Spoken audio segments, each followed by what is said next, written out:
مگر اس پہ ڈائریکٹ فتویٰ کیسے لگائیں کہ واقعی یہ نفاق والا ہے؟ تو یہی بات کہ انہوں نے جب یہ کیا تو پھر اس وقت ہی منافق تھے، وہ گڑتو مڑتو روایتیں ادھر سے بڑی بڑی کتابوں میں ڈال دی گئی۔ اس لیے جب بھی کسی کے متعلق بات ہو تو قرآن و حدیث کے اندر جو اس کا مقام کھڑا ہے اس کو سامنے رکھ کے تاریخ کی کتاب کی وہ روایت وہاں چیک کرو، اس کے مقام و مرتبہ جو قرآن و حدیث کے اندر میں نے مصطفیٰ کے فرامین سے اس کو ملتا ہے، اس کے مد مقابل اپنی روایت کو، پھر اس کے مد مقابل اسی روایت تاریخ کی اور کتابیں پہ روایت کھڑی ہے، تو پھر اس کے مقام کو دیکھتے ہوئے ہم اس روایت کو رد کر دیں گے جو صاحب ایمان پہ انگلی اٹھاتی ہے، اصحاب اہل بیت پہ انگلی اٹھاتی ہے، اس کو نہیں پکڑیں گے، اس کو پکڑیں گے جو ان کے حق میں بھلے کسی اور کتاب میں ہو۔ بڑی بڑی کسی کتاب کے اندر ڈالا گیا ہے، حالات ایسے ہوئے ہیں، سکوت ڈھاکہ ہوا ہے، بنو امیہ کا دور ہوا ہے، کیا کیا معاملات ہوئے۔ تو صدیق اکبر کی بیعت ہو، اب دیکھیں آپ کا خطاب، جب قوم اس وقت بکھر رہی تھی وہ بھی آپ نے فیصلہ کیا، وہ جو گستاخ ادھر لڑ رہے تھے وہ بھی فیصلہ کیا، پھر لگا کہ مدینے کی ایک بستی کی ایک جگہ پہ لوگ اکٹھے، بعض میں آپ کے فیصلے تھے وہاں جنگ ہونے والی ہے، وہاں خود بخود گئے صحابہ کو، وہاں جنگ ہوئی، پھر اسامہ کا لشکر بھیجا، وہ آگے عرض کروں گا، پھر جنگ یمامہ ہوئی۔ اگر جنگ یمامہ میں 4 نبی کھڑے ہو چکے تھے ایک عورت سمیت، اگر صدیق اکبر کے فیصلے صحیح نہ ہوتے، اللہ کی ان کی مدد ان اللہ معنا نہ ہوتا تو آپ تک مجھ تک کلمہ پہنچتا نہ، اسلام ختم ہو چکا ہوتا۔ اور یہ جو کہتے ہیں نا کہ بھئی اسلام کے دامن میں فقط 2 ہی چیزیں ہیں، ایک ضرب ید اللہ، ایک سجدہ شبیری، یعنی حضرت علی کی تلوار اور حضرت امام حسین کے صدیق، اسلام کے پاس کچھ نہیں ہے۔ ارے یہ بڑے کام ہیں، ضرب ید اللہ بھی اور حضرت شبیر کا سجدہ بھی، مگر اس سے کیا ثابت ہے کہ اور کچھ نہیں ہے جن کے متعلق قرآن کی آیات نازل ہوئی ہیں، جن کو خدا تعریف جن کی کرتا ہے وہ کچھ نہیں ہے۔ تم کون ہو یہ فتوے لگانے والے؟ ایک شعر سے یہ آیت ہے جو تم پڑھ کے سناتے ہو۔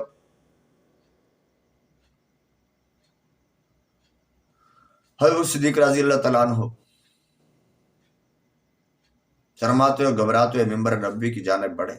اب شرماتے گھبراتے ہوئے یہ لفظ ہے، میں کہہ بیٹھا ہوں، شرماتا گھبرانا کیا، اس ذمہ داری کو دیکھ کر پھر آپ کے اندر عاجزی، میں اتنا بڑی ذمہ داری، یعنی اس کے اہل ہوتے ہوئے میں کس چیز کا ہے، یہ عاجزی ہوتی ہے جو تقوی طہارت پہ رکھتی ہے۔ یہ پیچھے پھرتے ہیں حق کے مارا ہے تو یہ کیا کریں گے، کرسی پہ آ کے بعد میں ابھی کتے کی طرح اپنی قوم کو پڑ جائیں گے، اپنی فوج اور قوم کو اب اس ملک میں آمنے سامنے کھڑا کر دیا۔ اگر بالفرض جو یہ باتیں کر رہے ہیں یہ ہمارے ملک کے حکمران، اہل اقتدار، سیاستدان، یہ بے ایمان، بھلے فوج میں ہوں گی کمزوریاں، وہ فرشتے تو نہیں، لیکن ان کی تقسیم سے ان کو کہہ رہے ہیں، ان کی بات یہ لگتا ہے کہ جو تمہاری لیڈنگ پوائنٹ ہے اس کے سامنے کھڑے ہو جاؤ۔ اگر کچھ فوج ان کے سامنے کھڑتی ہے، انڈیا حملہ کرتے ہے، امریکہ تمہارے ایٹم بم، تمہارا سب پوری قوم کو صرف اپنی کرسی کے لیے، تمہاری ایک بکواس بازی کے لیے اس ملک کے ساتھ کیا کرنا چاہتے ہو؟ اللہ تعالیٰ جو اس ملک کو برباد کرنا چاہتا ہے اس کو برباد کر، اس ملک کو قائم و دائم رکھ کے کلمہ پہ بنا تھا، کتنی بیٹیوں کی اس طرح نلامی۔ باہر میں اس بات پہ آ جاتا ہوں، آپ ممبر پہ چڑھے پسو پیش کرتے ہوئے، یعنی غور و فکر، جیسے بندہ، میں یہ نہیں کہا ڈبل مائنڈڈ، اگر خیال تو ہے مصطفیٰ نے جو نظام چلایا وہ تو سید الانبیاء تھے، بے شک یہ انہیں کے تربیت یافتہ ہیں، بڑی کامیابی ملی، مگر نبی تو نہیں ہے۔ کچھ دیر سوچنے کے بعد پہلی سیڑھی پہ قدم رکھا، پھر دوسری پر چڑھے، پھر تیسری پر چڑھے۔ جب تیسری پہ قدم رکھا ممبر کی سیڑھی پہ، مسجد نبی کی بات ہو رہی ہے، تو کانپنے لگے اور اپنے آپ کو حضور کے مقام پر بیٹھنے کے قابل نہیں سمجھا۔ مصطفیٰ جہاں بیٹھ کے بیان کرتے تھے، خطبہ دیتے تھے، اس قابل نہیں سمجھا کہ میں وہاں بیٹھ جاؤں۔ اپنے ہاتھوں سے آنسوں کا سیل رواں روئے جا رہے ہیں۔ پھر لوگوں کے ایک عظیم مجمع کی طرف رخ کیا، یعنی اس سے نیچے والی سیڑھی پہ بیٹھے۔ پھر خلافت کی ذمہ داری اب رضی اللہ عنہ کے سامنے تھی۔ اب انہوں نے فرمایا، لوگوں مجھے تم پر ولی مقرر کیا گیا، یعنی یہ جو حالات بنے ہیں ان کی ایک تو ہر بات اللہ کی طرف سے ہو، فرمایا جو حالات بنے ہیں مجھے مقرر کر دیا گیا، جبکہ میں تم سے زیادہ بہتر نہیں ہوں، یعنی میں خود کو کوئی اس وجہ سے بھی تم سے خود کو بہتر نہیں، حالانکہ تمام علماء بات سے، لیکن خود کو ہی کہے میں بہتر ہوں۔ میری ایک یہاں کے بندے سے بات ہو رہی تھی، اس نے کہا ہمیں بزرگوں نے کہا ہے ولی خود کو نہ کہا کرو، یعنی میں ولی ہوں خود کو کہا نہ کرو۔ اور ولایت کا حال یہ ہے کہ چائے کی پیالیاں بیچنے والے آج کروڑوں کی کوٹھیوں میں رہ رہے ہیں، دین کا کام ان سے پوچھے تو بس اللہ ہی کرم۔ تو کیا کہنے لگے، ایک عظیم الشان مجمع کی طرف رخ کیا، آنسو صاف کیے، فرمایا کہ یہ ذمہ داری آ گئی ہے، میں تم سے بہتر نہیں ہوں، اگر میں اچھا کام کروں تو میری مدد کرنا، اگر غلط کام کروں تو مجھے سیدھا کر دینا۔ یہ لوگ یہ ڈرامے باز سیاستدان نہیں تھے، بے بس کہہ دیا تو کہہ دیا، کہیں غلط کروں تو سیدھا کر دینا۔ سیدھا کرنا یہاں کیا مراد ہوتا ہے؟ میرے خلاف بھی تلوار اٹھا لینا، یہ آپ کی عاجزی ہے، ورنہ آپ کا علم، آپ کی فقاہت انسانی لیمٹ کے اندر، پھر جس طرح آپ نے خلافت کے فیصلے کیے، جس مشکل میں کیے، اہل ظرف اہل ایمان کے لیے اس سے بڑی حکمت نہیں ہے۔ جو عمر جیسا بندہ جس نے خود خلیفہ چنا، جب آگے آپ نے فیصلے کیے تو اس کو لگا کہ بھئی یہ اس طرح نہیں، یعنی اجتہاد کی غلطی جس کو، یہ اس کو کہتے ہیں کہ آپ ایک چیز سوچ رہے ہیں، نیت ٹھیک ہے، آپ کا دماغ، آپ کا علم جہاں تک کام کرتا ہے تقویٰ ترا آپ وہاں تک کریں گے، ایک کا اس سے آگے ہے وہ اس کے مطابق کرے گا۔ نہ نیت خراب ہے، نہ علم خراب ہے، نہ ایمان خراب ہے، تو اس نے یہ کیوں، انسان ہم مان رہے ہیں، ان کو انسان مان رہے ہیں، ہم معصوم من الخطا ان کو نہیں مان رہے، اور خاص کر اجتہاد کی خطا تو ممکن ہے، اور بعض معاملات ہوئی، کیونکہ حضرت عمر نے ان کو مشورہ یہ نہ کریں اسامہ کا لشکر کرنا بھیجیں، یہ نہ کریں منکر نے زکوٰۃ سے نہ لڑیں، آپ نے کہا عمر تجھے کیا ہو گیا؟ حضرت عمر کا اس معاملے پہ ان کی جو اجتہاد کا معاملہ تھا وہ بھی تو ایک رائے دے رہے تھے، یعنی اس کے رائے کے مطابق بنسبت صدیق اکبر کی رائے افضل تھی۔ میں غلط اس لیے نہیں کہہ رہا ہوں ان کی رائے کو کہ وہ اپنے شعور کے مطابق ٹھیک بتا رہے، مگر نہ نیت خراب تھی نہ علم خراب تھا، مگر صدیق کا درجہ ان سے زیادہ تھا۔ کل ذی علم علیم، ہر اہل علم کے اوپر ایک اہل علم ہوتا ہے، ہر متقی کے اوپر ایک متقی ہوتا ہے، اور رازدان مصطفیٰ علیہ الصلوۃ والسلام تھے۔ پھر فرمایا لوگو تمہارا طاقتور میرے نزدیک کمزور ہے، اور تمہارا کمزور میرے نزدیک طاقتور ہے۔ کب؟ جب ان کا حق دلوانا۔ اب یہ کوئی طاقتور کو بھی ذلیل کر دیا جو عزت والا، اس کو یہ بات نہیں، بات یہ ہے کہ جب ان کے درمیان کوئی نزاع پیدا ہو، میں کمزور کے ساتھ ہوں گا۔ اب کمزور سے یہاں مراد قبیلہ بھی ہے، دھن دولت بھی ہے، پیسہ بھی ہے، پیچھے اس کے پاس بہت بڑی جمعیت کھڑی ہو، جو طاقت اس کو دنیا کی حاصل ہو، اور مد مقابل کمزور ہو، بھلے مسکین ہو، شام کی صبح کی بھی نہ ہو، کپڑے پھٹے، میں اس کے ساتھ کھڑا ہوں گا۔ ہاں ایسے ہوتا ہے۔ آج ہماری وہ سپریم کورٹ رو رہی ہے کہ جناب وہ FIR نہیں کٹی، اور یہ تو جو منہ سے نکلے، یہ انسانی حقوق ہے، جو منہ سے نکلے مدعی کی وہ کاٹ دو، بھلے ملک کا ملک جاتا ہے فوج کے خلاف لڑتا ہے، لتاڑ دو۔ اور جب غریب جائے تو ایک عام تھانے دار کے پاکستان کے ہر کونے کے اندر کئی دن FIR کٹتی اس لیے نہیں ہے کہ بھی وہ تھانے دار کی مرضی کی کٹنی چاہیے، یہاں تو کوئی نہیں پوچھتا حضور۔ اتنے تم متقی پرہیزگار ہو، اتنے قانون کے چلو جو تمہارا بنایا ہوا ہے پابند ہو، ذرا سروے کرو نا کس کا FIR کس طرح کاٹی جا رہی ہے، کس پہ کیا کیا کاٹا جا رہا ہے۔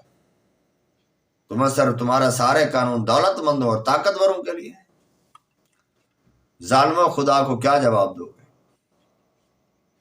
فرمایا طاقتور کے مد کمزور کے ساتھ ہوگا جب تک اس کا حق نہ اس کو دلا دو۔ میری اطاعت کرنا اس وقت تک جب میں اللہ اور اس کے رسول کی اطاعت کروں۔ اب یہ جو کہتے ہیں نا میں ہم اللہ والے ہیں، ہمیں اللہ کے سوا کوئی، آپ نے بولا اللہ اور اس کے رسول کی اطاعت، ٹھیک ہے۔ اب یہ اطاعت میں بتا رہا ہوں، اطاعت تو یہ تھی میرے مصطفیٰ جس ممبر کی جس جگہ میں بیٹھتے وہیں بیٹھتے، تمہیں جو کہتے ہو صرف سیرت کا پتہ ہے، سیرت ہے جس سیڑھی پہ وہیں بیٹھتے. یہ محبت تھی جو میں بتا رہا تھا کہ محبت، خلوص اور عظمت مانتی ہے اپنے محبوب کا، اپنے ہادی کا، اپنے پیغمبر کا. اس سیڑھی سے نیچی بیٹھے. محبت کے بغیر اطاعت کوئی کھاتا نہیں رکھتی. آپ نے لفظ اطاعت استعمال کیا مگر بیٹھے ممبر پہ کہاں؟ تو فرمایا کہ پھر اگر میں اللہ رسول کی اطاعت نہ کروں، نافرمانی کروں، تو میری اطاعت تم پر کوئی واجب نہیں. یہ جو ہے نا اطیعوا اللہ واطیعوا الرسول واطیعوا اولو الامر منکم، کہ اللہ کی اور رسول کی اور جو تمہارے حکمران ہیں، آسان لفظ میں کر دو تو امر جو ہے، امر چلانے والے، ان کی اطاعت کرو. یہ کہا جاتا ہے. اور کون کہتے ہیں؟ یہ وہ ملونڈے جو بےمان حکمرانوں کے ساتھ ہیں. مگر آپ تو کلیہ بتا رہے ہیں میں اللہ رسول کا قانون چلاؤں تو اطاعت کرو، اللہ رسول کا قانون نہ چلاؤں تو میری اطاعت کی ضرورت ہی نہیں ہے. یہ پہلا خلیفہ بتا رہے ہیں میرے مصطفیٰ علیہ الصلوۃ والسلام تاریخ اسلام کا. ہم کس کی اطاعت کریں؟ جو اللہ رسول کی اطاعت نہ کریں، جو دنیا کے بنائے ہوئے قانون پہ ڈٹ جائے، لوگوں کو مار دے، مروا دے. جو اللہ رسول کے قانون کا اس کو کہو تو کہ یہ تو مولوی پتہ نہیں کیا چاہتے ہیں، اور کئی کی ڈرامے اور کئی کی بہانے کر. تو یہ معاملہ ہے صدیق اکبر رضی اللہ تعالی عنہ کا. آگے میں بات عرض کرنا چاہتا ہوں. یہ وہ لوگ ہیں جن کی میں نے تمہارے سامنے آیات پڑھی. کاتب فی قلوبہم رضی اللہ عنہم رسول، یہ وہ لوگ تراہم رکعا سجدا وقیاما، یہ وہ لوگ ہیں کہ جو بدر احد سب کچھ دینے کے باوجود اور ساری نیکیاں کرنے کے باوجود لگا نا فلاں مسلمان مجھ سے تھوڑا سا دل آزاری ہوگی تو دل کانپ جاتے تھے. اچھا مجھے یہ بتائیں، میں آپ سے بات پوچھتا ہوں، میرے مصطفیٰ کے بعد اس گدی نشین تو یہ ہو گئے. یہ لوگ اسے مال لیتے رہتے تھے، دیتے رہتے تھے. میں تمہارے گدی نشینوں سے اس لیے ہی اختلاف ہے جو صرف مال کھانے کے لیے بیٹھے، کروڑوں کی جائیداد بنا چکے ہیں تمہارے گدی نشین. یہ جو بڑے بڑے بزرگوں کے دربار پہ بیٹھے، بزرگ نیک، اللہ والے، پرہیزگار، اللہ رسول کی اطاعت کرنے والے صدیق اکبر کی طرح ان کی مانو. جو ان کے پیچھے ان کی اولاد بیٹھی ہے، اللہ رسول کا نام ٹچ کی خاطر لیتی ہے، نہ داڑیاں منڈی ہوئی ہیں، اور شریعت کو توڑ کر اپنے کلیے فٹ کر دیتے ہیں. ان کے پیچھے لگو گے تو برباد ہو جاؤ گے. اللہ رسول کا ایسا کوئی قانون اور حکم نہیں ہے. خدا رسول کے وفادار بنو. بڑی بڑی گدیاں، بڑی بڑی درباریں دیکھ کے مت دیکھو کہ ان کے اوپر کوئی نزول ہو رہی ہے رحمت کی. اگر اتنا نزول ہو رہا ہے تو کشمیر میں جو کچھ ہو رہا ہے یہ کہاں ہے؟ اور ایک اور ہے جو کہتے ہیں سیرت کا اور توحید کا ہمیں دورہ پڑا ہوا ہے اور ان توحید کے اپنے مطلب نکالے ہوئے ہیں. وہ 30 لاکھ مکے کے گرد کٹھے ہوتے ہیں اور کئی گھنٹے امام کعبہ دعا مانگتا ہے، نہ کشمیر آزاد ہو رہا ہے، نہ فلسطین آزاد ہو رہا ہے، نہ کسی بیٹی کی عزت بچا ہے. سارے یہ وزٹ کرنے والوں کی تعداد ہوتی ہے. وہاں انہوں نے خلافت اپنی قائم کی ہوئی ہے. ایک خاندان خلیفہ ہے جو بنو امیہ کا طریقہ تھا، اسی پہ چل رہے ہیں. اور ہمارے ہاں بھی یہی ہے، گودوں کی اولاد گودے، وہ ان کو بےمان، وہ ان کو بےمان، سب سے بڑے بےمان ہم. کیوں؟ ہم ہجڑوں کی زندگی گزار رہے ہیں، سچ کہنے والے کے پیچھے چلے. ذرا ٹھنڈی بات کیا کرو. ارے ظالم بےمانی کو ٹھنڈی بات کہتا ہے، حالانکہ یہ جہنم کا انگارہ ہے. ارے ظالم ٹھنڈی بات کس کو کہتا ہے؟ جو اللہ رسول کے احکام پہ تجھے غیرت نہیں آتی، کہتا ہے ٹھنڈی بات کر. یہ جہنم کا انگارہ تو مجھے کھلانا چاہ رہا ہے یا کھانا چاہ رہا ہے. ٹھنڈی بات کیا ہوتی ہے؟ وہ جنہوں نے ہاتھ کٹا دیے، جنہوں نے 1200 صحابہ کو شہید کرا کے ایک جھوٹے نبی کو قتل کرانے کے لیے اتنا ہوا، کیوں؟ یا امام حسین نے جو قیاس کیا اس کی بڑی ریزن کیا تھی؟ اس نے شریعت کے کچھ احکام کو چھوڑ دیا، دوسرا طریقہ جو مسلمانوں کا ایک خلیفے کو چنا اس کو چھوڑ دیا. تو امام حسین یہ چھوٹی سی قربانی تھی جو ان کو، امام حسین جیسی ہستی کو بھونکنے والے چھوٹے چھوٹے اس دور کے منافق، ان کو سنتے ہو وہ بڑا قرآن پڑھ رہے ہیں. اصل قصور ہمارا ہے. میرے مسلک کا، اہل سنت کا طریقہ تھا قرآن و حدیث. ہم شعر و شاعری پہ لگ گئے ہیں. وہ جب ادھر جائیں گے وہ قرآن و حدیث پڑھیں گے, اپنی مرضی کی تشریح کریں گے, لوگ کس کو سنیں گے؟ میں تم سے بھی کہتا ہوں 10 گھنٹے پروگرام چل رہا ہے, 1 گھنٹہ مولوی کے لیے اور 9 گھنٹے نعت خوانی لگی ہے, اور وہ بھی بے ایمان ترین جاہل ترین لگے ہوئے ہیں. آگے عاشق رسول, داڑھی منڈے, بے نمازی, شرابی, کبابی, سب اس بات پہ نہیں بولنا, یہ عاشق رسول ہے. صدیق اکبر کون تھے؟ وہ نہیں تھے, وہ بے نمازی تھے. آپ نے اگلا کام کیا کیا؟ حضور نبی کریم صلی اللہ علیہ وسلم سے وفات کی خبر جنگل میں آگ کی طرح چاروں طرف پھیل گئی. وہ جو دبے ہوئے تھے, کوئی جو دیکھا کہ بھی اب مسلمانوں کو ترقی مل رہی ہے تو وہ فرضی ایمان لے کے آ گئے, رسمی ایمان لے کے آ گئے. ایک منافق تھے, ایک رسمی ایمان والے تھے. منافق تو یہ تھے وہ چکر چلانے کے لیے کلمہ پڑھ رہے تھے, یہ چکر کے لیے نہیں, ہوا کا رخ دیکھا ادھر چل پڑے. یہ بھی ایک تعداد ہوتی ہے, یہ بھی اس کائنات کی گھٹیا ترین کمینی ترین مخلوق ہے. وہ جو گندگی کے کیڑے ہوتے ہیں, جدھر ہوا دیکھی ادھر بھاگا, تو وہ کھڑے ہو گئے, ان کے روپ بھی سامنے آ گئے. یہ بھی کہتے ہیں نا مشکل کے وقت یہ بھی تو پتہ چلتا ہے. جب مشکل آتی ہے تو یہ بھی ایک ٹیسٹ ہوتا ہے نا. جب آپ پہ وقت ہے تو پتہ چلتا ہے دوست کون ہے, دشمن کون ہے. تو بندوں کے اندر ظاہر ہوتے ہیں. پردہ اٹھنے لگا, یہ جو دبے ہوئے تھے, یہ جو چھپے ہوئے تھے سانپ, اب پھن پھیلائے اٹھ رہے ہیں, یہ گندگی کے کیڑے, اور اڑنے لگے ہیں. اور منافقین پھر چکر چلانے لگے مدینے کے اندر.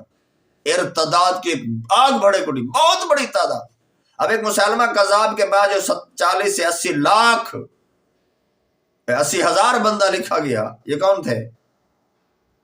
مدینے کے یا مکے کے ارد گرد کے لوگ وہاں اکٹھے ہو گئے تھے نا, یمامہ کے مقام.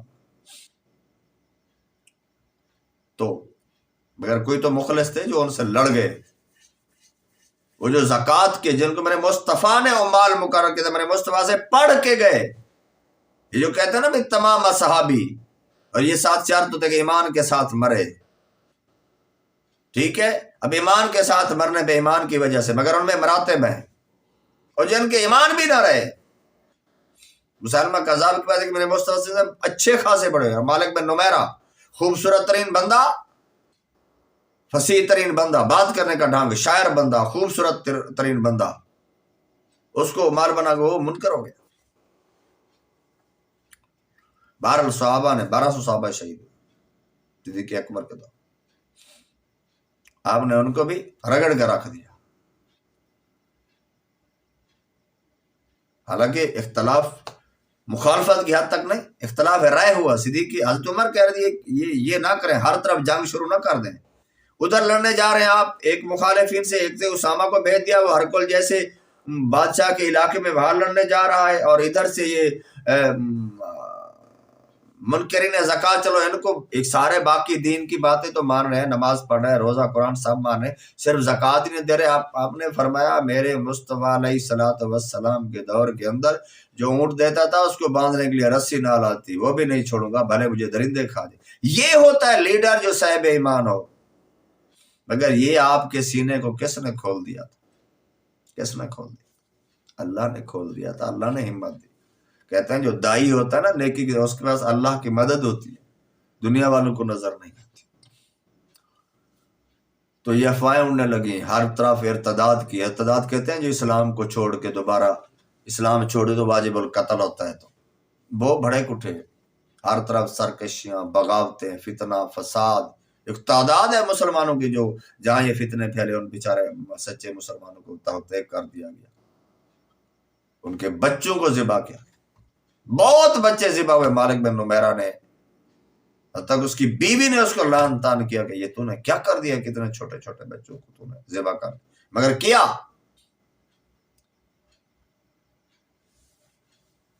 عرب کے لوگوں نے کہا زکوٰۃ میں اونٹ بکریاں نبی دور دینے لگے تھے, اللہ کا امر تھا, انکار دیا, ہم نہیں دیتے, ہم تو نبی کی مدد کرتے تھے, تیری کیا کریں, وہ تو وفات پا گئے. ہم نے بتایا وہ وفات پا گئے, ان کا مشن تو وفات نہیں پا گیا, قرآن تو وفات نہیں پا گیا, آپ کے فرمان تو وفات نہیں پا گئے. چلو وفات کی بات بھی کرتے ہو, جس کام کے لیے تھے آپ نے فرمایا اور سرت الی الخلق کافہ, ساری مخلوق کے لیے اور قیامت تک کے لیے. لا نبی آبادی انا خاتم النبیین، لا نبی آبادی. وہ مشن تو ختم نہیں، ہمارے ذمہ لگا کے کہ میں اگر دنیا سے چلے جاؤں تو کیا تم پھر جاؤ گے؟ جو آپ نے شروع میں آیت پڑھی، پھر جاؤ گے تو پھر کیا ہوگا؟ اللہ وہ قوم لے آئے گا. تم نہیں آتے تو ہمارے ذمہ ہے، ہم نہیں آئیں گے تو اللہ اور بھیج دے گا. اللہ نے کسی سے کام لیا مرتدین کو مارنے کا، اور کوئی وہ پھر اسلام لانے کے بعد میں کتے کی موت مرے.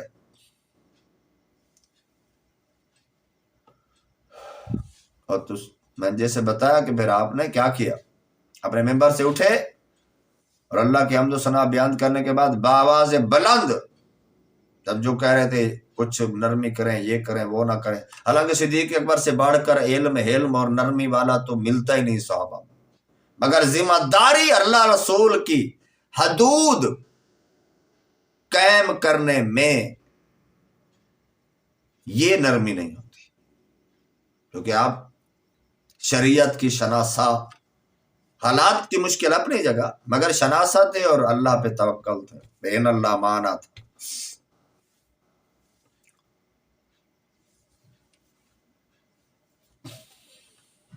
حضور صدیق نے لوگوں کی طرف دیکھا تماشوں کے لوگ حضرت عمر کی بات پر مطمئن، چونکہ جب حضرت عمر نے کہا کہ بھئی وہ زکوٰۃ نہیں دے رہے، باقی تو مان رہے ہیں، ابھی حالات ایسے ہیں، نئے نئے مسلمان، ان کو ذرا ریلیکسیشن دیں، تو لگا کہ عمر کی رائے کے ساتھ زیادہ صحابہ ہیں.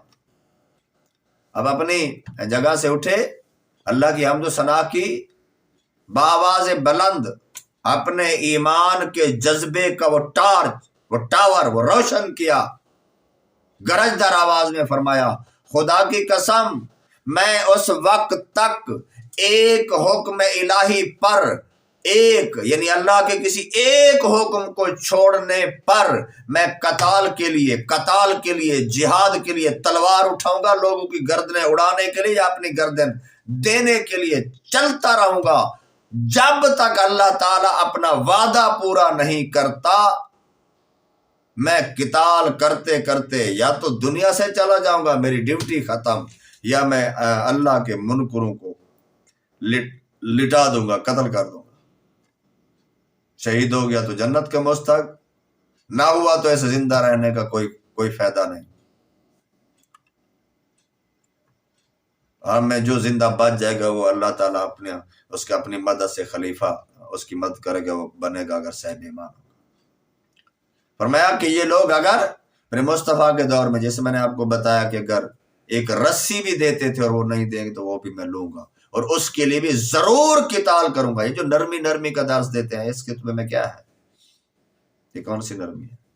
میں ایک موٹی بات بتاتا ہوں کہ دو ذمہ دار ہوں نا، ان کے درمیان حد ہوتی ہے نا، جو کچھ ہماری سرے کے بننا بولے حد ہوتی ہے کہ یہاں تک حد تیری ہے، تیرے رقبے یہاں تک، اس کی حد کو کوئی توڑے.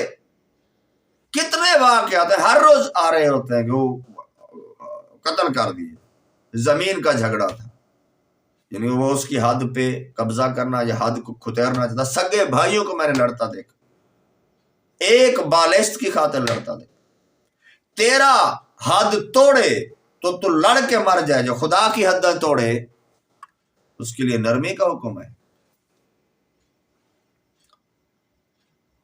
فرمایا کہ میں ضرور ان سے لڑوں گا، بھلے وہ بے شمار ہوں، حتیٰ کہ درخت بھی ان کے ساتھ، حجر شجر بھی سارے ان کے ساتھ، سارے جن اور انس، ساری کائنات کے انسان اور جن، اللہ رسول کے مخالفین جو ایک بات کا مخالف ہوئے، ایک حکم بھی نہ ماننے والا، ان کے ساتھ مل جائے، وہ کہیں ہم نہیں دیتے، میں لڑوں گا. یہ سن کر حضرت عمر نے بھی جب جذبہ ایمان دیکھا، براب نے نعرہ تکبیر بلند کیا کہ اللہ نے جو خلیفہ دیا اس کا سینہ کھول دیا، ہم بھی پیچھے رہنے والے نہیں ہیں. وہ تو جسٹ ایک مشورہ تھا، تمنا نہیں تھی. مشورہ اور تمنا میں فرق ہوتی. اللہ اکبر کی آواز گونجی اور حضرت عمر کہنے لگے خدا کی قسم میں جان گیا کہ صدیق اکبر ہی حق ہے. یہ ان لوگوں کے اچھے سینے یہ ہوتے ہیں جو صحیحوں پر مان جائے. اختلاف رائے نہیں ہوتا، ایک رائے ہوتی ہے، ایک اختلاف رائے کی حد تک ہوتا ہے. ایک پر پتہ ہے کہ پرلا بندہ بالکل پکا ایماندار ہے، آپ بھی ایماندار ہیں، ایک بات آپ کے دماغ میں، اس کے دماغ میں، اب ایسے اختلاف کی بنیاد پہ جو میں پہ اڑ جائے وہ یہ میں جو ہے یہ نفس ہے، اس کی منع ہے۔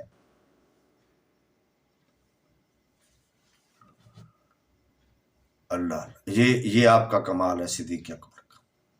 پھر ایک نوعمر صحابی، سپہ سالار، 16-17 سال عمر، جب عمر ہوں، خالد بن ولید ہوں، حضرت علی ہوں، شرابیل ہوں، حضرت کاکا ہوں، جو لوگ جانتے ہیں، عبداللہ، حضرت سعد بن ابی وقاص ہوں، یعنی ایسے ایسے صحابہ جن کو 1000 مرد کہا جاتا تھا، عرب ایک اس طرح میں ایک بندہ 1000 سے لڑ جائے تو ان کو ذبح کر ڈالے، وہ ٹھہرے ہوئے ایک 17 سال کا نوجوان، عقل، فیصلہ، جنگی حالات، زمینی حقائق، یہی ہے۔ کہا چلو اتنا تو کرو، اسامہ بن زید کو نہ بھیجو۔ ایک تو یہ بات ہے کہ اسامہ حضرت زید نبی صلی اللہ علیہ وسلم غلام کا بیٹا، غلام ابن غلام، اس کو بھیج رہے ہو۔ فرمایا کہ ہاں، مصطفیٰ علیہ السلام نے اسی کو جھنڈا بندھوایا کہ تو جائے گا، یہی جائے گا۔ کیا حضور وہ حالات چینج ہو گئے؟ فرمایا عمر کیا کہتے ہو، اس کو جھنڈا میرے مصطفیٰ نے باندھا، اس کا جھنڈا کہا جاؤ، کچھ بھی ہو جائے، کچھ بھی نہ بچے، میں اپنے مصطفیٰ علیہ السلام کو جھنڈا جس کو باندھ کے دیا اسی کو باندھے گا۔ غلام ابن غلام تمہیں لگتا ہے، چونکہ میرے مصطفیٰ علیہ السلام جب ان کا باپ گیا اس وقت بھی اعتراضات ہوئے تھے، میرے مصطفیٰ فرمایا تھا کہ تم لوگ اعتراض کرتے ہو، جب اسامہ بن زید کو میرے مصطفیٰ نے جھنڈا باندھا اس وقت صحابہ نے رائے کے طور پر بات کیا، اس پہ بھی تم رائے زن نہیں کرتے تھے، اس پہ بھی رائے زن نہیں کرتے ہو، اختلاف کرتے ہو۔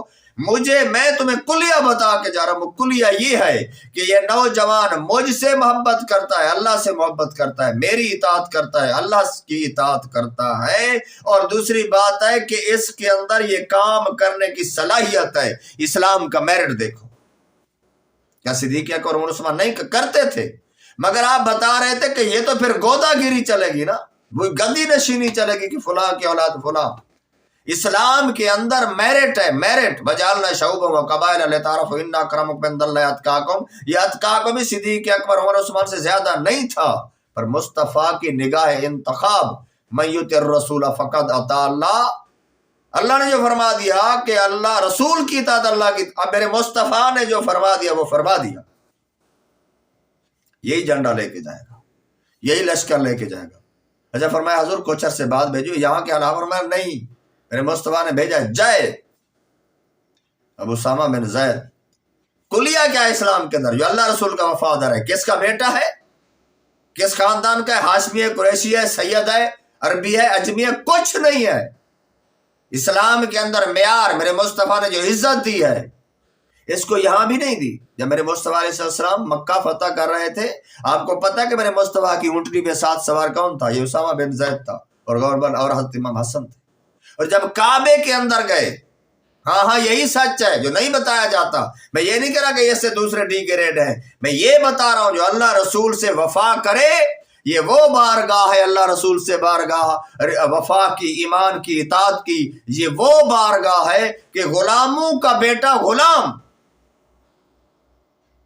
جب آپ کعبہ کے اندر گئے 3 بندے تھے کعبے کے اندر، باقی سب باہر، ہاں حضرت صدیق اکبر باہر، عثمان غنی باہر، حضرت علی باہر، طلحہ زبیر باہر، وہ جو مکے والے ابو سفیان وہ باہر، وہاں کے وہ جو چابی بردار تھے وہ باہر، دروازہ بند، 3 بندے اندر، میرے مصطفیٰ علیہ السلام، علی کرم اللہ وجہ کریم بھی باہر، اندر 2 بندے اور ہیں، ایک اسامہ بن زید یہ لڑکا، اور دوسرا بلال حبشی۔ آپ مجھے بتائیں، پوچھیں ان گدی نشینوں سے یہ اندر کیوں تھے؟ اور کبھی یہ واقعہ بتایا ہے تو میں یہ نہیں کہہ رہا کہ بھئی باقی اصحاب کیا، جب صحابہ نے نہیں کہا توہین ہے مصطفیٰ، مگر میرے مصطفیٰ پیام دے رہے تھے کہ اسلام کے ہاں میرٹ ہے، نہ غلام نہ آقا کا بیٹا، یہ تو کر رہے ہیں، سرداروں کے بیٹے بھی کر رہے ہیں، سردار بھی کر رہے ہیں، مگر غلاموں کا بھی اگر وفادار ہو، سادات اشراف مکہ بھی باہر کھڑے ہوں، ہاشمی قبیلے کے، قریشی قبیلے کے بھی باہر کھڑے ہوں، انصار صحابہ بھی باہر کھڑے ہوں، یہ اندر ہے، بلال بھی اندر ہے، تو یہ وہ اسامہ بن زید ہے۔ میرے مصطفیٰ نے فرمایا نا یہ اللہ کا اور اس کے رسول کا وفادار ہے، اس لیے دے رہا ہوں، یعنی میں تمہارے اندر تمہارے اندر بھی ہے، مگر ان کے ساتھ لیبر ہے نا، غلام کا کام کرنے کی صلاحیت ہو اور اللہ رسول سے وفادار ہو، یہ میرٹ ہے۔ عمر بھی میٹر نہیں کر رہی، 17 سال 16 سال وہ گئے اور وہ جنگ جیت کے آئے۔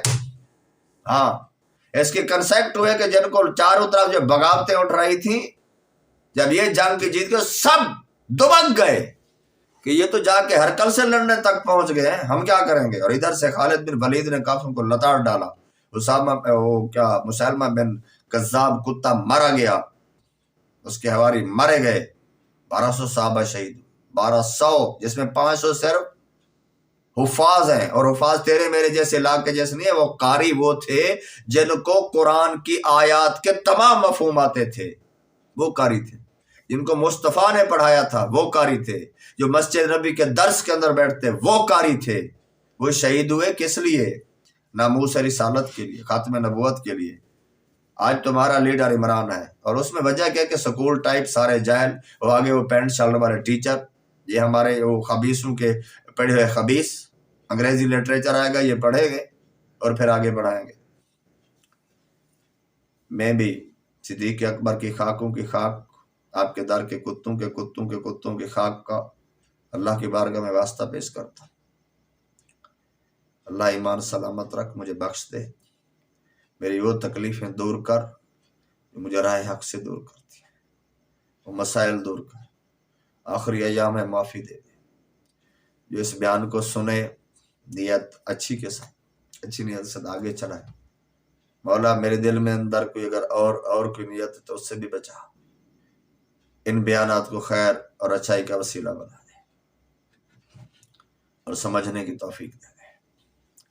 یا اللہ صدیق اکبر کا صدقہ، میرے مصطفیٰ کے صحابہ کا صدقہ، ان صحابہ کا صدقہ جن کے متعلق تو نے اتنی آیات کریمہ نازل کی کہ کون سی مالک مولا، میں نے ابھی پہلے عرض کی قل ان کنتم تحبون اللہ فاتبعونی یحببکم اللہ ویغفر لکم ذنوبکم واللہ غفور رحیم۔ لقد کان لکم فی رسول اللہ اسوۃ حسنہ فی مقام آخر۔ یہ والمؤمنون والمؤمنات بعضهم اولیاء بعض یامرون بالمعروف وینہون عن المنکر، یہ نیکی کا حکم دیتے ہیں، برائی سے روکتے ہیں، یہ ایک دوسرے کے مددگار ہیں۔ یہی مدد تو تھی مسلمہ کذاب کو برباد کرنے کی، اس کے پوری نسل، اس کے پورے حواریوں کو، جھوٹے نبی کو ختم کرنے کے لیے۔ مومنین کے ساتھ کیا تھا؟ یہ ایک دوسرے کا اولیاء تھے، مددگار تھے۔ وہ خالد بن ولید کی وہ جنگ، وہ سیف اللہ، جس کے متعلق صدیق اکبر جیسی ہستی کے منہ سے الفاظ نکلتے تھے، خالد بن ولید جیسے بیٹے ماؤں نے پیدا کرنے چھوڑ دیے۔ یہ وہ لوگوں کی بات کر رہا ہوں جن کو یسألونک عن الانفال قل الانفال للہ والرسول فاتقوا اللہ واصلحوا ذات بینکم واطیعوا اللہ ورسولہ ان کنتم مؤمنون انما المؤمنون الذین ذکر اللہ وجلت قلوبہم۔ ہاں یہ وہ لوگ ہیں جن کے سامنے جب اللہ کا ذکر کیا جاتا تھا، وجلت قلوبہم، ان کے دل اللہ کی فرما برداری کے آگے جھک جاتے تھے ڈر کر۔ واطیعوا اللہ، اللہ کی اطاعت کرتے، رسول کی اطاعت کرتے۔ وَإِذَا تُلِيَتْ عَلَيْهِمْ آیَاتُهُ وَزَادَتْهُمْ ایمانا، اللہ کے آیاتیں سنتے ہیں ایمان بڑھ جاتے ہیں۔ ہمیں تو قرآن پڑھتے ہوئے جہاں بھی بیان شروع کریں، قرآن زیادہ پڑھیں تو جمائیاں شروع ہو جاتی ہیں، کیونکہ یہ گانے والوں نے نعت خان کے نام میں اس لیے گانا کہہ رہا ہوں کہ نام تو یہ نعت خانی کے پیسے بٹورنے کے لیے گانے کی نیت سے ہی گا رہے ہوتے ہیں۔ 2 منٹ برکت کے لیے دیں، اور جہاں ویلے نہ دیں وہاں پڑھیں گے، بند کریں ویلے۔ میں آج آپ سے عرض کر رہا ہوں کہ محفلوں کا اعلان کریں، بڑے بڑے نعت خانوں کو بلائیں، ان کو برکت کے لیے ٹائم لیں، مگر ویل کہنے کے لیے پہلے اعلان کر دیں، کوئی ویل نہ دے ان کو۔ میں دیکھتا ہوں یہ کتنے دن چلتے ہیں اور پھر علماء کو سٹیج ملنا آسان ہو جائے گا۔ وہ جو 50,000 میں بکنے والے مولوی ہیں ان کی بات بھی نہیں کر رہا، جو دین پھیلانا چاہتے ہیں۔ زادتہم ایمانہم وعلی ربہم یتوکلون، اللہ پہ توکل کرنے والے آ جائیں گے۔ الذین یقیمون الصلاۃ ومما رزقناہم ینفقون، ایک تعداد ہے یہ جو ہمارے تمہارے نعت خواں ہیں، جو پیر ہیں، نماز ہی نہیں پڑھتے، داڑیاں بھی نہیں ہیں، پھر بھی ہاتھ چومتے ہو. اولئک هم المؤمنون حقا، اللہ نے فرمایا ان صحابہ کی شان جن کے ایمان حقہ کی اللہ مثال درجات عند ربہم، اللہ کے ہم کے درجے. من یطع اللہ ورسولہ فاولئک مع الذین انعم اللہ، یہ وہ لوگ ہیں جو ابھی ذکر آپ نے سنا. کس کے ساتھ ہوں گے؟ انبیاء کے ساتھ، صدیقین کے ساتھ. والذین مع الذین انعم اللہ علیہم من النبیین والصدیقین والشہداء والصالحین حسن اولئک. کیا یہ سنگت ہے، کیسی پیاری سنگت. اللہ تعالیٰ انہیں کے ساتھ. تو یہ کچھ میں نے آپ کے سامنے صدیق اکبر کی شان کی باتیں رکھی. حضرت ابو ہریرہ رضی اللہ تعالیٰ کا ارشاد ہے، آپ کا صلی اللہ علیہ وسلم ارشاد نقل کرتے ہیں، جس نے میری اطاعت کی اس نے اللہ کی اطاعت کی، جس نے میری نافرمانی کی اس نے اللہ کی نافرمانی. ابھی وہ پیچھے نا من یطع الرسول فقد اطاع، ابھی اس کو مختلف نہ سمجھیں. مصطفیٰ فرمانا ہے جس نے میری اطاعت کی اللہ کی اطاعت کی، میری نافرمانی رب کی نافرمانی. میری اللہ فرما تو رہا ہے من یطع الرسول فقد اطاع، بجائے اس کی اطاعت نہیں کی جو وہ میرا بھی، جو رسول کا نہیں اللہ کا بالکل نہیں. جو کہیں گا میں مجھے وہ جناب توحید میں یہ بتا گیا کہ لا الہ الا اللہ کا مطلب یہ ہے کہ اللہ کے سوا معبود بھی نہیں، کیا نبی بھی نہیں ہے، محمد رسول آگے نہیں کھڑا، یہاں تک کیوں بڑھاتے ہو؟ ہاں ابو ہریرہ نے جو میری اطاعت کی، جس نے میری نافرمانی کی اس نے میری نافرمانی، اس نے جس نے میرے امیر کی نافرمانی. پھر آگے آپ نے فرمایا میری اطاعت کرے، اللہ کی اطاعت کرے اور میرے امیر کی اطاعت کرے. اور جس نے امیر کی نافرمانی کی سمجھو میری نافرمانی. اب یہاں امیر سے مراد کیا ہے؟ اطیعوا اللہ والرسول واطیعوا اولو الامر، اولو الامر کی بات ہے جس کو مصطفیٰ امیر مقرر کر جائے. حضرت ابو ہریرہ اور ایک اور ارشاد نقل فرماتے ہیں کہ میری ساری امت جنت میں، میری ساری امت جنت میں داخل ہو، لیکن جو انکار کرے گا، جو اطاعنی اطاعت کرے گا فداخل الجنہ، من عصانی، اور جو انکار کرے گا یعنی مخالفت کرے گا، الٹ چلے گا، وہ جہنم میں جائے گا. عرض کیا گیا حضور آپ کا بھی کوئی انکار کر سکتا ہے؟ آپ نے فرمایا جس نے میری اطاعت کی وہ جنت میں داخل ہوگا، یعنی جو میرے فرامین ہیں ان کو مانے، میرے طریقے سے مانے چلے، وہ اطاعت ہے. مسلمان ہے، نمازی نہیں ہے، روزہ بھی نہیں ہے، کوئی دین کے مطابق کام ہی نہیں ہے، تو یہ آسانی نہیں ہے. آسانی کا مطلب میں وہ کہہ رہا ہوں عین صاد والا، یعنی مخالفت. اور کیا ہوتی ہے؟ یہی تو میرے مصطفیٰ نے فرمائی ہے کہ جو اطاعنی، جو اطاعت کرے گا، آسانی جو میری مخالفت کرے گا، یعنی جو میرے فرمان کے علاوہ یا میرے فرمان کو چھوڑ دے گا یا اس کے مخالف چلے گا، اس کے لیے جہنم ہے. حضرت جابر ارشاد فرماتے ہیں کہ چند فرشتے نبی کریم صلی اللہ علیہ وسلم کے پاس آئے اور آپ صلی اللہ علیہ وسلم سو رہے تھے. ان فرشتوں نے آپس میں کہا کہ تمہارے اس ساتھی کے لیے ایک مثال ہے، اس مثال کو بیان کرو. بعض فرشتوں نے کہا کہ یہ تو سو رہے ہیں، اور بعض فرشتوں نے کہا کہ ان کی آنکھیں سوتی ہیں اور دل جاگتا ہے میرے مصطفیٰ. کیا شان ہے میرے پیرے میٹھے مصطفیٰ کی. اور بعض فرشتوں نے کہا کہ ان کی آنکھیں سوتی ہیں اور دل بیدار ہوتا ہے. تو فرشتوں نے کہا کہ ان کی مثال اس آدمی جیسی ہے کہ جس نے ایک گھر بنایا اور اس گھر میں کھانے کی ایک دعوت کا انتظام کیا اور ایک بلانے والے کو بھیجا. تو جس نے اس بلانے والے کی بات نہ مانی، نہ وہ گھر میں داخل ہوا اور نہ اس دعوت میں سے کچھ کھایا. پھر فرشتوں نے کہا کہ اس مثال کا مطلب ان کے سامنے بیان کرو. اس پر بعض فرشتوں نے کہا یہ تو سو رہے ہیں، بعض نے کہا ان کی آنکھیں سوتی ہیں، دل بیدار رہتا ہے. تب فرشتوں نے یہ مطلب بیان کیا کہ وہ گھر جنت ہے اور جنت کی طرف بلانے والے محمد مصطفیٰ علیہ السلام. لہذا جس نے ان کی اطاعت کی اس نے اللہ کی اطاعت کی، اور جس نے ان کی نافرمانی کی اس نے اللہ کی نافرمانی کی. نبی رحمت صلی اللہ علیہ وسلم محمد مصطفیٰ صلی اللہ علیہ وسلم کی وجہ سے لوگوں کی دو قسمیں ہیں. جس نے آپ کی مانی اس نے اللہ کی مانی اور اس کے لیے جنت ہے، اور جس نے آپ کی نہ مانی اس نے اللہ کی بھی سمجھو نہیں مانی، اور اس کے لیے وہ جنت میں نہیں جائے گا، تو کہاں جائے گا پھر؟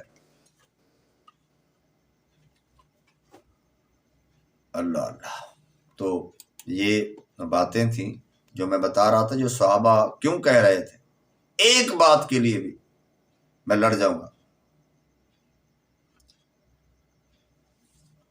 اور جب وہ میں بتا رہا تھا اسامہ بن زید کو وہ جو ہے نا وہ بھیج رہے تھے،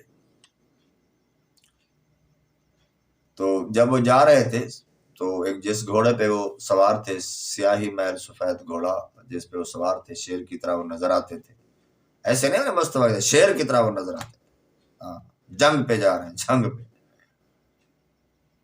جس کا دل اللہ اور اس کے رسول سے معمور تھا، بھرا ہوا تھا، اسامہ بن زید کی بات، ایسے میرے مصطفیٰ کعبے میں نہیں لے کے چلے گئے، اور ایمان ان کے رگ و ریشہ میں سرایت کر چکا تھا، وہی کاتبہ فی قلوبہم الایمان، یہ ایدہم بروح منہ، ان میں سے یہ بندہ تھا، رضی اللہ عنہم ورضوا عنہ، یہ وجہ پہ اللہ رسول راضی ہے۔ اتنے میں صدیق اکبر وہ گھوڑے پہ سوار ہے، یہ ان کے ساتھ جوڑ رہے ہیں، بات پہ غور کریں، میرے مصطفیٰ کی اطاعت اور محبت دیکھیں، یہ اطاعت، یہ والی محبت، وہ جب چل رہے ہیں تو ان کی وہ جو جوتی ہے حضرت اسامہ بن زید کی، وہ آپ کے صدیق اکبر جیسی ہستی کے سینے پہ لگ رہی، گھوڑے کے ساتھ اوپر ہے نیچے، اور کہنے حضور مجھے نیچے اترنے دیں، آپ اوپر نہیں، تو اترے گا نہ میں چڑھوں گا، تجھے میرے مصطفیٰ نے گھوڑے پہ بٹھایا ہے، میں تو حکم کی تعمیل کروں، پھر تو جہاد پہ جا رہا ہے، کہا گیا کہ جہاد پہ جانے والوں کے گھوڑوں کی سموں کی اللہ قسم اٹھاتا ہے، جو دھول اٹھتی ہے جس کے چہرے اور کپڑے پہ پڑتی ہے اس کو جنت میں اعلیٰ مقام ملتا ہے۔ کیا یقین تھے، کیا عاجزی تھی، کیا کمال تھا، یہ اقتدار کے لیے آئے تھے، تو میرا کٹھا کیا کیا وہ بتاؤ؟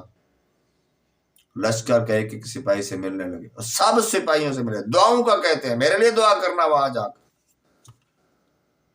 پھر 9 عمر قائد لشکر کے پاس پہنچے، اور اس طرح پہنچے جیسے درخواست لے کے جاتے، خلیفہ وقت، آپ رضی اللہ عنہ کے پاؤں مبارک ریت میں دھنسے جا رہے، صدیق اکبر اور گھوڑوں کو سم کی مٹی اور گرد اڑ اڑ کر، تو آپ کے چہرے پر کپڑوں پر، گھوڑوں کی آخر دھول ہوتی ہے جب مٹی سے گر، تو اس کو رحم آیا کہ یہ پھر اکرام والے تھے، میرے مصطفیٰ کی طرف بھی آیا، ادب احترام سے عرض کرنے لگے حضور آپ خلیفۃ المسلمین ہیں، ویسے بھی آپ کی عزت و عظمت میرے مصطفیٰ سے ثابت ہے، آپ سوار ہو جائیں ورنہ میں نیچے اتروں گا۔ فرمایا میں تجھے خدا کی قسم دے کے کہتا ہوں، نہ تم نیچے اترو گے اور خدا کی قسم نہ میں سوار ہوں گا، اگر اللہ کی راہ میں تھوڑی دیر کے لیے میرے قدم غبار آلود ہو گئے تو کیا؟ اتنی نیکیاں کرنے کے باوجود بھی ان کو نیکیوں کی ضرورت تھی، عاجزی کی ضرورت تھی۔ آپ کسی مزار پہ، کسی دربار پہ، کسی علامہ صاحب کے پاس چلے جائیں، جن کا علامہ ہونا بھی مارو، آپ توقع کر سکتے ہیں کہ آپ کو یہ پذیرائی ملے گی، آپ کسی غلام کے بیٹے ہوں، غریب کے بیٹے ہوں۔ میں تو مساجد میں جاتا ہوں نا، جب بیان ہوتا ہے، جہاں بھی جاتے ہیں، جو متولی ہوتے ہیں، مولوی کی سب سے خوش آمد ان کے ساتھ، یہ بھی کیوں بھگا دیں گے؟ اور پھر جو وہاں دولت والے جن کی ویلیں 100 میں ہوں گے، آپ مجھے بتائیں کس کو آپ پروٹوکول دیتے ہیں، ہم کس کو دیتے ہیں؟ وہ غریب بھلے تہجد گزار بھی ہو مگر کپڑے پرانے ہو، کہاں بیٹھتا ہے، کون اس کو پوچھتا ہے؟ اس کی سبحان اللہ پہ بھی کوئی نہیں کہتا کہ بھئی ایسا کوئی، ہاں کوئی بڑا سبحان اللہ کہہ دے تو۔ یہ آج ڈرامے بازی کا دور ہے، چھلکا ہے اسلام کا، چھلکا، ٹچ والا اسلام۔ اس کے عبداللہ بن ابی کا جو اسلامی ٹچ لگا ہوا تھا نا، منافق، وہ ٹچ چل رہا، ہم عملی منافق ہیں، وہ عقیدت منافق تھے، آج عقیدتی بھی ہیں مگر وہ فتویٰ پوری طرح نہیں، مگر عملی منافق، یعنی عمل منافقوں والے ہیں۔ تو خلافت مل گئی صدیق اکبر رضی اللہ تعالیٰ عنہ کو، اب وقت کا خلیفہ ہے، آپ سمجھ رہے ہیں، بہت بڑی ریاست کا حکمران، خلافت تو عزت کا، اور بولا میں سمجھانے کے لیے حکمران کا، یعنی حکومت چلانا بھی تو خلیفہ بھی حکومت چلاتا ہے، مگر خلیفہ جو حکومت چلاتا ہے وہ اللہ اور رسول کے منشا کو قائم حکم کو کائنات پہ قائم رکھنے والے کو خلیفہ کہتے ہیں. اپنی مرضی، اپنے قانون، اپنی پارلیمنٹ، لوگوں کے بنائی ہوئی سہولتوں کے قانون، یہ حکمران ہوتے ہیں. یہ فرعون کے ٹھیکیدار ہیں. صبح سویرے اٹھے، چونکہ آپ کو کپڑے کا کاروبار آپ کچھ کرتے تھے ہر دور میں، کپڑوں کا انبار اٹھایا، گٹھڑی اٹھائی سر پہ، تھان اٹھائے اور گھر سے نکلے اور تیزی کے ساتھ بازار کی طرف جا رہے ہیں، روزی روٹی کر کے آئے. عمر بن خطاب رضی اللہ عنہ پوچھے، حضرت ابو عبیدہ بن جراح کی نظر پڑ گئی. عبیدہ بن جراح امین الامت، ان کی نگاہ پڑ گئی. کہا حضور کدھر جا رہے ہیں؟ کہا خلیفۃ الرسول آپ کا لقب ہے نا، صحابہ نے لقب دیا. کوئی کریڈٹ کسی کو کیا دے، خلیفہ یہ صحابہ دے رہے ہیں رضی اللہ عنہ رضوان ہو کے، مصداق لوگ جن کی تعریف میں قرآن رتب اللسان ہے. خلیفۃ الرسول صدیق اکبر سے کہنے لگے یہ دونوں ہستیاں کدھر جا رہے ہیں؟ سر پہ یہ کیا لادا ہوا ہے؟ کپڑوں کا انبار. فرمایا بازار جا رہا ہوں. بازار جا کر کیا کرو گے؟ صدیق اکبر نے متوجہ ہو کر جواب دیا، عمر روزی روٹی بچوں کے لیے نہیں کرنی، کپڑے بیچو گا، روزی کا نظام کرو. فرمایا آپ کی جو ذمہ داری ہے نا وہ بہت بڑی ہے، آپ اس طرح کرم فرمائیں. یہ مشورہ میرا مان لیں، پورا دھیان امت کی اس راہبری پہ دیں. آپ پہ پاس خلافت ہے، آپ بیت المال سے تنخواہ لیں گے. یہ بیت المال کیا ہوتا؟ مسلمانوں کا فنڈ نہیں ہوتا تھا، یہ آتا تھا، کوئی ٹیکس نہیں ہوتا تھا، یہ آتا تھا وہ جنگوں سے جو مال آتا، مال غنیمت جو اکٹھا ہوتا تھا، جو طریقہ بانٹنا ہوتا، اسے بعد والا جو تھا وہ وہاں جمع ہوتا تھا. جو مجاہدین جو موقع والے تھے ان کو دیا جاتا، 4 سے 5 ایسا دیا. تو اس میں فرمایا کہ بھی میں کیا کروں اگر میں ادھر نہ جاؤں، بچوں کیسے کروں؟ فرمایا حضور آپ بیت المال سے کچھ مقرر کر لیں. جناب صدیق اکبر نے فرمایا ہاں اتنا مقرر کرنا منظور کروں گا جتنی ایک مزدور کی تنخواہ. اچھا آپ بتائیں، آپ کے ایم پی ایم این اے، آپ کے گودے جو بڑے عاشقان رسول، مدینے کی بات کر دی، مدینے کی ریاست کی بات کر دی، 1,24,000 کے بازار 1,40,000 پیغمبر بنا ڈالے. یہ بڑے عاشق رسول جو ہے، ان کی تنخواہ کتنی ہے؟ جن کے ہیلی کاپٹر پہ ساری زندگی گزاری الیکشن کے لیے، اسی کو کھوٹے لے رہے، یہ ہڈی چوسنے والے. میں کیوں کہہ رہا ہوں اس دور کی آخر بات نہیں کی جائے گی تو کب کی جائے؟ کیا صرف کسے سنایا جائے؟ اس دور میں کوئی ڈیوٹی نہیں بنتی، اس لیے کر رہا ہوں. آپ کو لگے گا یہ کیوں آ گئی، یہاں اس لیے آ گئی. میرا کام تو پہنچا دینا ہے، منوا لینا تھوڑا ہے. تو اس کو منظور کیا بازار تشریف نہیں لے گیا. پھر وہی مزدور والی بات رہی. مزدور جتنی لیتے تو گھر والوں کو لگا بھی مزدور کم سے کم، جو مدینے کا مزدور، مدینے کے مزدور، مومن مزدور تو کس طرح کی زندگی گزرتے، تھوڑا تھوڑا. تو گھر والوں کو لگا بھی کبھی میٹھا بھی بننا چاہیے. بہت دنوں کا میٹھا، کوئی وہ اعلیٰ قسم کا میٹھا نہیں ہوتا، کھجوریں وغیرہ روٹی ملا کے وہ بنا لیتے تھے یا آٹا بھون کے بنا لیتے تھے. تو وہ بیوی نے تھوڑا تھوڑا رکھا اور کچھ دنوں کے بعد جب میٹھا بنایا تو پوچھا یہ میٹھا کہاں سے آیا؟ کہا وہ تھوڑا تھوڑا جو روز پکتا اسے بچا کے رکھا اور آج میٹھا بنا لیا. گئے بیت المال میں، ہاں یہ جو کرپشن کی بیماری کا جو ٹھیکیدار بنے ہوئے ہیں، جو بنا ہوا ہے، وہ تو بے ایمان ہے، جو ایماندار آیا ہوا ہے. اس کی ذرا گاڑیاں دیکھیں، کہتے ایک کاپی لے کے آیا تھا، اب کروڑوں کی جائیداد ہے. تو وہ اس نے کیا کیا؟ فرمایا کہ بھی بیت المال سے کہا اتنا میرا کام کر دو، میرا گزارا چلتا ہے. اللہ، یہ خلافت اس نے اس لیے لی تھی، مال لوں گا. لیا ہے مال تو پھر بیٹے کو کتنا دے گئے، بیٹی کو کتنا دے گئے، بتاؤ نا.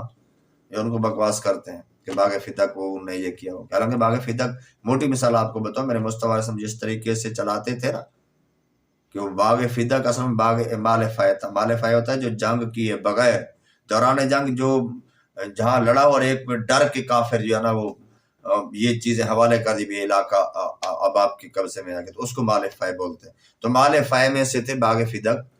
تو وہ آپ نے میرے مصطفیٰ آپ نے پاس رکھتے تھے وہ بھی، اور باقی مال فائے میں اس میں سارے اہل بیت کو دیتے، حضرت علی کو، بی بی فاطمہ کو، حضرت عباس کو، حضرت عباس کی اولاد کو، جو بنو ہاشم تھے. میرے مصطفیٰ کا نسل جو کہلاتی ہے قریشی کے اندر بنو ہاشم کہلاتی، تو بنو ہاشم والے سارے اہل بیت کہلاتے، انہیں کو ملتا تھا، ان سب کے لیے زکوٰۃ منع، یہ نہیں کہ بھی حضرت عثمان، حضرت حسنین کریمین کے لیے، حضرت علی کے لیے، بھی فاطمہ کے لیے زکوٰۃ منع تھی، یہ سب کے لیے منع تھے، جن کے لیے منع تھے ان کو آقا صلی اللہ علیہ وسلم تقسیم کرتے، اور یہی عمل صدیق اکبر نے اپنے پاس رکھا، کہا کہ یہ مصطفیٰ صلی اللہ علیہ وسلم یہی بتایا تھا، اس کو مال کو بیت المال میں جمع نہیں کرا دیا گیا، اسی طرح رہا، انہی پہ بانٹا جاتا تھا، مگر کسٹڈی حکومت سمجھ رہے جس کی تھی، جیسے مصطفیٰ کی جب آپ کی حکومت بھی تھی، آپ کی نبوت، سب کچھ آپ کے ہاتھ میں تھا، وہ تھا، وہی طریقہ آپ نے رکھا، مگر جو منافق ہیں اس دور میں انہیں پروپیگنڈا چلائے، وہ گھڑی، وہ شیعہ علی بننے لگے، علی کی محبت میں ٹھیکیدار بننے لگے، اور منافقین تھے، تو یہ نظام چلتا رہا، آج تک چل رہا ہے، اگر یہ لوگ بھی فیل تھے، ان کے نظام بھی غلط تھے، یہ میرے مصطفیٰ کی پوری شریعت پہ یہ بھی نہیں چلے، تو پھر آپ بتائیں کون چلا ہے؟ پھر اسلام کے پلے کچھ نہیں بچتا، یہ پھر معاذ اللہ ان کی باتیں مانی تو لگتا ہے نبی صلی اللہ علیہ وسلم معاذ اللہ فیل ہو گئے، اگر ان خبیثوں کی بات مانے تو میرے مصطفیٰ نہیں فیل ہوئے، کامیاب امت دے گئے، مگر جب تک آپ نے فرمایا وہاں تک خلافت رہی، پھر فرمایا فلا خلافت نہیں آئے گی، کاٹ کھانے والی ملوکیت آئے گی۔ اب جس کو میرے مصطفیٰ کاٹ کھانے والی کہہ رہی ہیں، آپ کو اس کی آپ بڑی بڑی وہ آپ بھی کرم فرمایا، وہ اس کی وہ زمین و آسمان کے قلابے ملا دیں، ایسا بھی نہ کریں، تاکہ لوگ صحیح غلط کے اندر فیصلہ کر کے، آج بھی یہ گدی نشین اس لیے ہمارے اوپر چڑھے ہوئے ہیں، ہم فلاں کی اولاد ہیں، آپ کے جو صحابی کا بیٹا ہے، جو چاہے کرے، یہ ہمارا پھر کیا قصور ہے؟ ہم تو میرے مصطفیٰ صاحب نے سیکھے نہیں، آج سن رہے ہیں، ایک صحبت کا اثر ہوتا ہے، جس سے تربیت ہی کسی اثر نہ لی، ہمارا قصور زیادہ بنے گا، وہ جنہوں نے میرے مصطفیٰ کی بارگاہ میں صحبت حاصل کی، پھر ان سے زیادہ۔ ہاں ایک معاملہ ہے، ان کی ایک فضیلت ہے جس میں ان کی نیت خراب نہیں ہے، اور ایک کوئی چھوٹی موٹا نظام ہو گیا، وہ ہوا، یہ لگا رہا ایک بندے نے پوری امت مسلمہ کی کمر کے اندر خنجر ٹھونک دیا، اور آج تک سنبھل نہیں پائی۔ پھر مصطفیٰ کی فرمایا کاٹ کھانے والی ملوکیت ہے، میرے ممبر پہ بندر ناچ رہے ہیں، ان کا کہا، بعد میں تاریخ نے ثابت تو کیا ہوگا کہ کون آ کے ناچے ہیں، ان کے متعلق چپ ہی رہے۔ اب یہ تو، اور پھر دوسرے جو ہے وہ صرف جنہوں نے میرے مصطفیٰ کے سامنے دیکھ کے کلمہ پڑھا، وہ گالیاں دینے کا حق کس کو؟ جو ان سے معاملات خدا پہ چھوڑ دیں، مگر جو ہسٹوریکلی جو معاملات ہوئے غلط ہوئے، وہ غلط تو غلط ہے نا، ان کو تو غلط مانو، اب ان کا فیصلہ کہاں تک ہے، یہ اکرام تو ملے گا میرے مصطفیٰ صلی اللہ علیہ وسلم کو، دیکھا ایمان پڑا، ایمان آج کا مسلمان بھی یہ جو کہ من قال لا الہ الا اللہ فدخل الجنہ، ہم حساب کرنے بیٹھ جائیں تو ہمارے تو ایک دن کے اعمال بھی ایسے نہیں ہے کہ جنت میں جائیں گے، پھر جنت میں کیسے جاؤ گے؟ تو اس لیے صحابہ کو چھوڑ دے نا، ان کو گالی شتم یہ تو نہ کرے، ہاں جو ان کی مسٹیکس ہیں وہ مسٹیک ہے، اب جو کہیں گے اجتہاد کی غلطی ہے، مجھے نہیں سمجھ آتی کہ 40 سال اجتہاد کی غلطی چلتی رہی، مجھے نہیں آتی، ضرور نہیں میں ٹھیک ہوں، مگر میں کوئی گالی نہیں دے رہا۔ وہ کہتے ہیں بھی کسی کے تاریخ کے اندر نقص، اب جو بڑے بڑے محدث مفکر کا نقص ہی نہیں لکھنا، تو کیا کس نے لکھے ہیں؟ جو لکھے ہیں تو لکھے ہیں، مگر میں یہ کہتا ہوں جس کا تھوڑا مطالعہ وہ بھی پھر ویس پہ وہ خالی برتن کا چھلنا نہ شروع کر دے۔ حق پہ حضرت علی کرم اللہ وجہ کریم، حسنین کریمین حضرت الکرم، حضرت امام حسن، حضرت امام حسین حق پہ، اور یہی سچ ہے، باقی جن سے ہوئی، ان سے خطا ہوئی، زیادتی ہوئی، اس کو جو نام بھی دیں، مگر میں ان کی بات کروں جو اصحاب کبار ہیں، اولا ہے، اور دعا مانگتے گئے کہ ہم 61 ہجری نہ دے، ہمیں وفات آ جائے، یہ ٹھیک ہی تھا، تو پھر حضور کیوں مانگتے گئے دعا؟ تو بہرحال میں نے صدیق اکبر کی شان آپ کو بتائی، صحابہ کبار کی بتائی، میرے مصطفیٰ کی ساتھ، والذین محمد رسول اللہ والذین معه اشداء علی الکفار رحماء بینہم، اللہ نے فرمایا محمد اس کے ساتھ، جمع کا جمع، ایک دو کی بات نہیں ہے، جو اس کے ساتھ ہیں، جو اس کے ساتھ ہیں۔ اور پھر صدیق اکبر نے، حضرت عمر نے، انہوں نے بعد میں ثابت کر کے دکھایا۔ تو دعا ہے اللہ تعالیٰ یہ سمجھنے کی توفیق عطا فرمائے۔ یہ بھی میں نے اس کو پارٹ بناؤں گا، تاکہ اس کو اسی میں ڈالوں گا تاریخ کے اوراق کے اندر، اس میں اور بھی ویڈیوز ہیں، آپ ان کو پڑھیں، ان کو سمجھیں، اور کمنٹس میں مجھے مشورہ دیں۔ وہ جو کسی مولوی کا جس نے کلمہ پڑھا ہو وہ مشورے نہ دے، ان کتابوں کو اٹھائے اور پڑھے، اور اپنی مرضی کی وہ شریعت اور تاریخ چینج کرنا چاہتے ہو چینج کر ڈالیں، مجھے کچھ نہیں ہے، مگر میں نے جو پڑھا ہے نیک نیت سے آپ تک پہنچا رہا ہوں، اور بالخصوص ان مشاجرات کو نہیں پہنچا رہا، وہ ایک بات سمجھانے کے لیے کر رہا ہوں، جو کہ آج کل کہا تو رجال کا دور ہے، ہر جگہ باتیں چل رہی ہیں، خذ ما صفا دائے ما قصد، جو اچھائیاں مل رہی ہیں اس کی تابع داری کرو، ہم پہ ہمارا مواخذہ اسی پہ ہے، وما توفیقی الا باللہ۔